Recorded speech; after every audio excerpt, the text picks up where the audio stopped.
SSC 2016 যারা চাকরি হারিয়েছে, প্রায় 26,000 চাকরি হারিয়েছে গ্রুপ সি, গ্রুপ ডি এবং শিক্ষক শিক্ষিকা মিলে 26,000 যে সকল চাকরি বাতিল হয়েছে, তার মধ্যে গ্রুপ সি এবং গ্রুপ ডিদের সুপ্রিম কোর্ট থেকে যেটা জানিয়েছে, প্রত্যেককে কিন্তু টাকা ফেরত দিতে হবে এবং সুদসহ ফেরত দিতে হবে। এই চাকরি হারা গ্রুপ সি এবং গ্রুপ ডিদের জন্য মুখ্যমন্ত্রী বিরাট একটা ঘোষণা করলেন। আজকে কি ঘোষণা করলেন আপনারা বিস্তারিত দেখে নিন। যে সকল গ্রুপ ডি এবং গ্রুপ সি চাকরি হারিয়েছে তাদের জন্য একটা বড় ঘোষণা কিন্তু করেছে। গ্রুপ সিদের জন্য মাসিক 25,000 টাকা করে ভাতা দেওয়া হবে, এমনটাই কিন্তু ঘোষণা করলেন মুখ্যমন্ত্রী।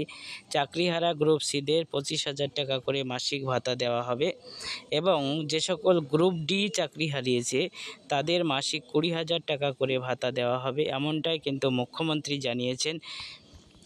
গ্রুপ ডিদের 20,000 টাকা মাসিক ভাতা এবং যেটা জানিয়েছেন মুখ্যমন্ত্রী, এই টাকা সোশ্যাল সিকিউরিটি স্কিমের মাধ্যমে কিন্তু তাদের দেওয়া হবে। অর্থাৎ চাকরিহারা গ্রুপ সি এবং গ্রুপ ডিদের জন্য গুরুত্বপূর্ণ আপডেট, তাদেরকে কিন্তু ভাতা দেওয়া হচ্ছে 20,000 এবং 25,000 টাকা করে। আপনারা ভিডিওটি দেখুন এবং সকলের মধ্যে শেয়ার করে দিন।